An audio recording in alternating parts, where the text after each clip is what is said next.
monde, j'espère que vous allez bien. Cette vidéo va être consacrée à un jeu polonais qui s'appelle Logorek, qui se traduirait en français par concombre. Alors c'est un jeu cette fois qui se joue à plusieurs joueurs et pas seul contre le jeu comme c'était le cas pour l'horloge. Le principe donc, de ce jeu qui se joue de 2 à 7 joueurs, ça va être de finir à la fin des 7 tours de jeu avec la carte la plus petite possible. Donc pour la distribution, il suffit simplement de prendre son paquet dont on a retiré les jokers et de distribuer, pour la première manche, 7 cartes à tous les joueurs. Là, je vous ai fait une distribution à 4 cartes pour que la partie soit plus courte et la présentation plus rapide. Les cartes restantes, j'en fais un paquet qu'on n'utilisera pas pendant la manche.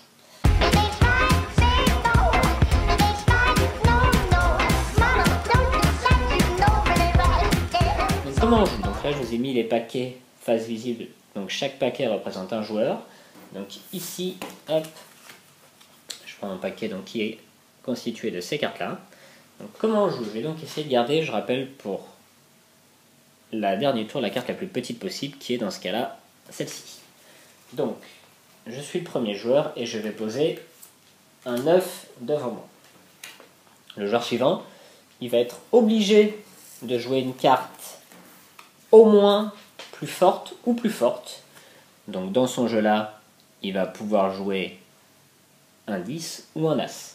Si le joueur est dans l'impossibilité ou qu'il ne veut pas jouer une carte plus forte, il doit obligatoirement jeter sa carte la plus petite. Dans ce cas de figure là, ce n'est pas très intéressant parce qu'il n'a qu'une seule carte petite, donc il va jouer son 10. Le joueur suivant, qui a un 7, un 4 et 2 dames, va jouer une dame. Donc, le joueur d'après doit toujours jouer en fonction de la carte la plus forte du tour, c'est pour l'instant la dame. Donc, ce joueur-là, un 6, un 8, un 6 et un roi, il dépose bien entendu son roi. Donc, le tour est terminé, donc on va maintenant, pour continuer le jeu, voir qui a remporté le tour. Donc la carte la plus forte est le roi, donc c'est ce joueur-là qui va entamer un nouveau tour. Donc il a un 6, un 8 et un 6, donc il va mettre son 8 par-dessus son roi. Le joueur d'après joue en fonction du 8, donc 9, 6, 5, il joue son 9. Le joueur d'après va jouer son As, pour ne pas poser sa carte la plus petite. Et ce joueur-là, malheureusement, n'a pas de carte plus forte que l'As, donc il est obligé de jeter sa carte la plus petite, qui est le 4.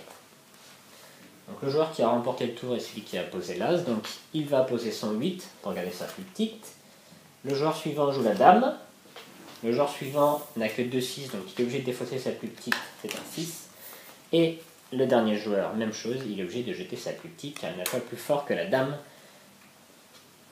pour ce tour. Donc, on arrive au dernier tour de jeu.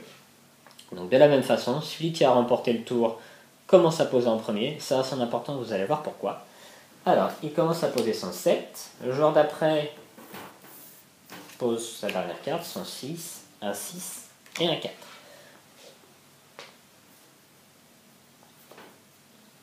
Donc là, on n'a pas un joueur qui a gagné la manche, on a un joueur qui a perdu la manche. Dans ce jeu, il n'y a qu'un seul perdant. Donc là, celui qui a perdu la manche, c'est le joueur qui a fini avec un 7, car c'est la carte la plus grande du tour.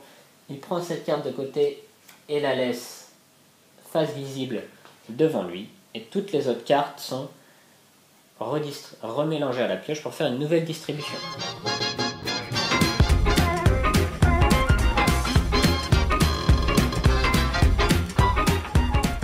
Je vous ai parlé à un moment de l'égalité. Alors pourquoi c'est important? Imaginons qu'on ait fini en fin de partie dans ce cas de figure, avec en dernier tour posé par les joueurs un 4, un 3, un 6 et un 6. Donc ça sera fait dans cet ordre-là, 6, 6, 4 et 3. En cas d'égalité, c'est la dernière carte posée qui est considérée comme la plus forte. Donc là, si on est en fin de partie, si ce 6 a été posé en premier, c'est ce joueur qui perd la partie et qui met son 6 de côté.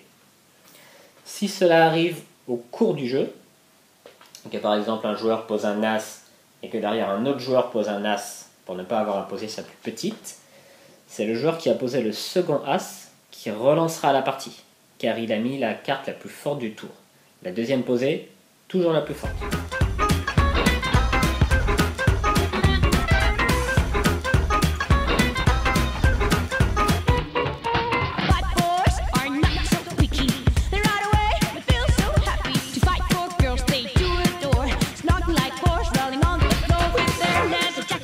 rookie voice, led head by Kid, who can rejoice. Nobody knows what